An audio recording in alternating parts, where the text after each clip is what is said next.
Hey guys, what's up, Kyle here. Um, I wanted to do this video. What prompted me to do this? Well, I had actually meant to do this video a while back, but after having a phone conversation with one of my buddies, it prompted me to make it and do it right this minute while it's fresh in my mind. Um, the point I want to make is here is, you know, Dolph Ziggler, you know, excuse me, was the sole survivor for Team Cena. Team Cena won. You know, he had an assistance from Sting, which I was happy to see him make a WWE debut. And then on Monday Night Raw, you watch Monday Night Raw, and they go, "Oh, hey, Dolph Ziggler, you did great. You did, won for Team Cena, and Team Cena won. The sole survivor for Team Cena, you did it." And, a lot of people will look at this over the last 48 hours and will say, hey, Dolph Ziggler's getting the rubs, getting the push. But me, I can't help but feel, and I'm excited that Dolph Ziggler, is getting this moment in this TV time or whatever, and him being, Intercontinental Champion for the cup of coffee that he was.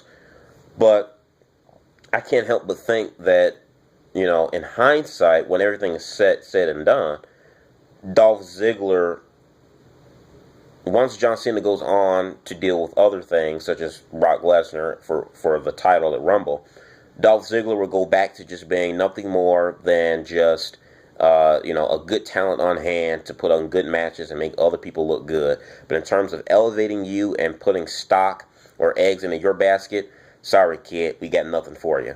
That's how I feel. Because over the last 48 hours between Survivor Series and Raw, it seems to me that Dolph Ziggler has become nothing more than John Cena's sidekick.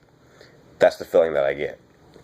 And what prompts me on this video is, does John Cena help or hurt young superstars that he works with?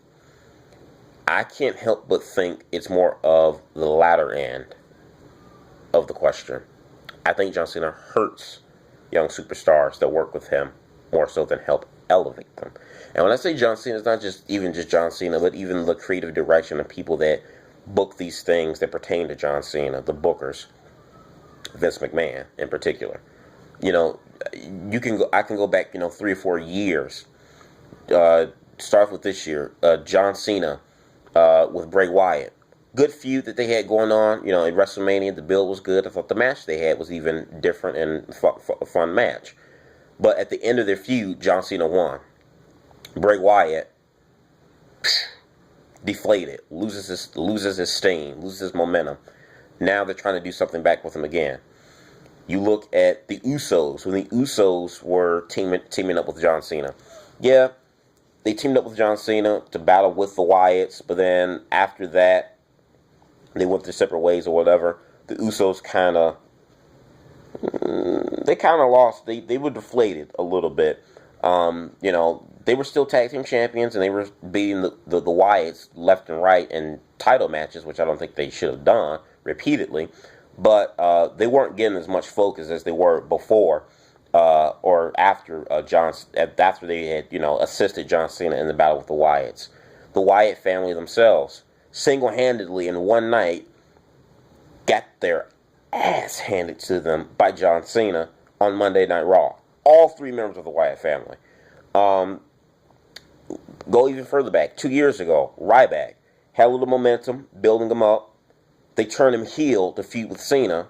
And then once this feud with Cena was done, Ryback was done. They're trying to do something with him now. But my God, they killed a man's career and had him, stuck in second gear for 2 years straight. Not right. You look at even Daniel Bryan and CM Punk. Yes, they may have beaten John Cena, but it wasn't due without some sort of controversy. You look at CM Punk, his thing at Money in the Bank, it was due to distraction by Vince McMahon and John Laurinaitis. Great match, great build, great story, great pay-per-view we had here in Chicago. But still, you had that. When Daniel Bryan beat Cena at SummerSlam a couple of years back, not a couple of years, last year, didn't John Cena was playing off some leg injury, some knee injury or something? He wasn't 100% further back than that. When Sheamus beat John Cena for the WWE title, they haven't went on a cheap on a cheap shot, like he did at the tables match, the TLC match. He slipped, and John Cena falls through the table because he slipped. So they had Sheamus win, look like a fluke win, basically. That's what it was. A fluke win, a fluke victory, and Sheamus came out as the WWE Champion off a fluke victory. You go back, Alberto Del Rio, WWE Champion. After 3 weeks, after they kind of really ruined the CM Punk thing and having him cash in and what they did with Punk, they have him lose the belt 3 weeks later to John Cena. After he just won it for Money in the Bank, they have him tap out to Cena 3 weeks later. Never got that. I never got the idea with John Cena. John Cena is the biggest superstar in their company. He is the franchise player. He is the man in WWE.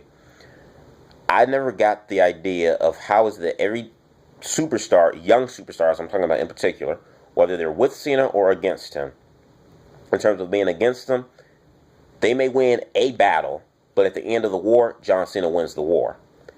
And anyone who is with John Cena in terms of sharing the spotlight with him, after John Cena goes on to do other things, that superstar, whatever spotlight or whatever attention or recognition that they have gained from being with John Cena, they don't take that and let that stock grow in that superstar or invest more in that superstar. They take the superstar and say, okay, well, we don't have anything else for you right now because we're doing other things with John Cena, so we have nothing for you.